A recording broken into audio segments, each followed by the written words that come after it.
guys, I've noticed that the people that tend to wag their bony finger at you, lecturing you, you're a bad person for thinking a certain way, you lack morality. They always just speak of morality. Those are the people, invariably, they don't have any morality themselves. And it's funny how they like to kvetch about it. And there's an example. Let me show you. This is Eric Levitz, the far right, gloating over the murder of a progressive young man on his way home from a wedding is among the most morally abominable things I have ever seen on this website. Whoa, they hate. And what he's talking about is Ryan T Carson. He was a guy, I guess he's part of Antifa. He was for letting people, criminals, savage criminals, roam the streets and not be punished. And late at night, he was coming home from a wedding with his girlfriend or whatever. You probably know the story. And he got stabbed to death. I think this was in Baltimore. Very common. A very common thing now. The crime is through the roof because Soros has funded district attorneys not to put people in prison, even if they're violent criminal, for racial reasons. And what's happened has been an explosion of violent crime. And a lot of innocent people are hurt and are killed. And I have a lot of sympathy for those people. I don't have sympathy for the people who advocate such a policy that causes this. And what Mr. Levitz is doing is very kind of clever rhetorical trick. They put onto you what they don't put onto themselves. And for example, if we look at Ryan T. Carson's tweets in the past, here's one after the New York Post, Rush Limbaugh, conservative radio host, dead at 70. Laugh my ass off, hell yeah! And he has other tweets like that. There's another when Antifa was rioting, he was cheering that on. A violent insurrection he was cheering on. So this is this guy. He didn't hold that standard. He was happy when his enemy died. And this is the thing that a lot of conservatives don't understand. And I understand why you don't want to understand this. It's horrifying. You don't want to consider your fellow Americans to be the enemy. But we're at that point now. We're in civil war conditions, and there's a whole host of people that they want you dead. They want to eliminate whiteness. When they say eliminate whiteness, how do you do that? It's pretty obvious what they have in mind based on their policies, based on their propaganda. It is very vicious. And a lot of it's just rhetorical, but it's now spilling out onto the streets where we're seeing bloodshed of our people being killed. And part of this is by design. This is part of the reason they are not putting violent criminals into prison, because they hope that these people will target us and terrorize us. This is the goal. This is the goal, to demoralize us. And if we ever fight back, oh my God, Eric Garland will be there with 20 FBI agents to put a hate crime on you. That's what they do. This is the situation we're in now. So it's very important to understand that someone like Ryan T. Carson, he wasn't just one of our people, he was our enemy.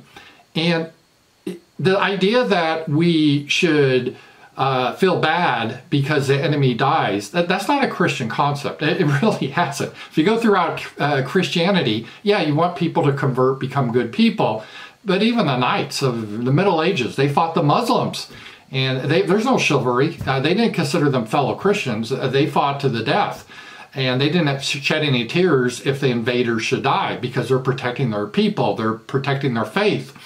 And that's the way it should be. That's the way it's always been. Even more recently, say in World War II, if the Japanese, after Pearl Harbor, I'm sure they gloated, they were happy. Do you think Americans, if the Japanese should have some friendly fire, that should happen? Like, oh no, it's friendly fire. Oh, let's all lament the death of these Japanese sailors. Oh, it's horrible.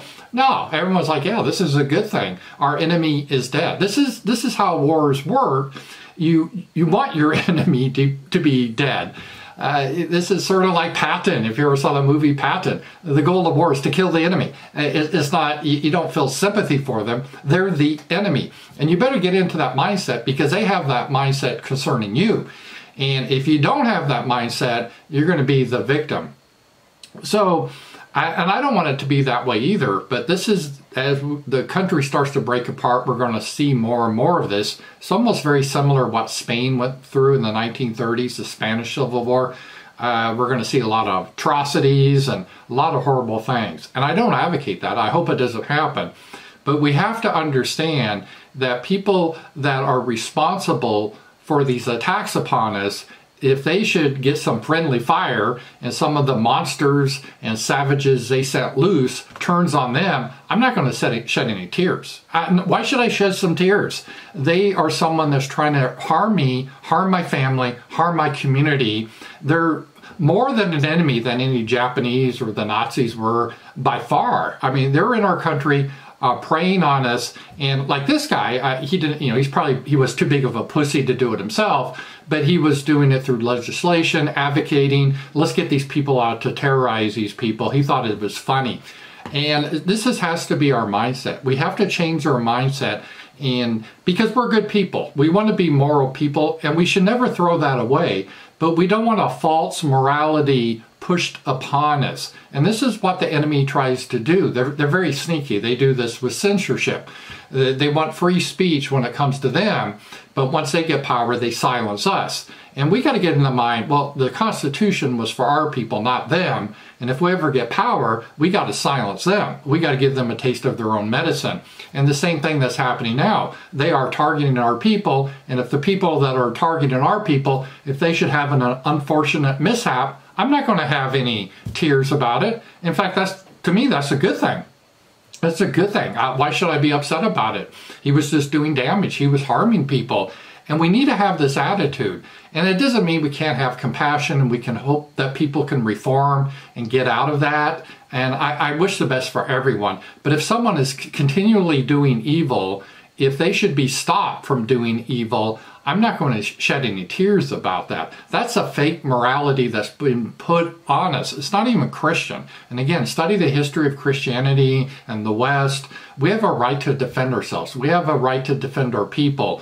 And when someone is deliberately attacking our people through policies, they are an enemy status then. They're not like one of us. They are an enemy, and they're not under the same protections that we would extend to another neighbor, for example, where we have a disagreement. And it's going to be more and more of this. As this country breaks apart, you're going to see the legal system break apart. It's just going to be pure tribal. You're going to see murderers. We're already seeing murderers go free because of racial reasons. You're going to see a lot more of that. So it's going to spiral that you need to have your people that have your back and understand what the enemy is. And don't fall for this, oh, we got to be nice to our enemy, but they can just attack us up. Well, no, we'll die that way. We can't have that attitude. We have to have a good morality. It's not moral to allow people to go around and hurt our people, hurt our children. It's not right. And if those people ill things should happen to them, good. It's not, I'm not going to shed any tears. And in fact, a lot of us were like, yeah, good. That's one less problem. And again, I always do everything legal, but we don't need to give our support to evil people and act like, oh, it's the worst thing in the world because an evil person was killed, ironically, based on their own actions. This guy, Ryan T. Carson, based on his actions, he helped to influence a policy that put dangerous criminals out on the street for reasons to attack us, really what it was about. But it blew back on him and he got stabbed to death. So it goes. As I often say, if you're throwing rattlesnakes in a person's house and then one of the rattlesnakes should bite you, I'm not going to feel sorry for the guy that was throwing rattlesnakes in your house that should get bit. If you're throwing rattlesnakes in my house and you get bit by one of your rattlesnakes, no tears. In fact, I think that's a good thing. We got to have this morality. Don't let them fool you. Talk to you guys later.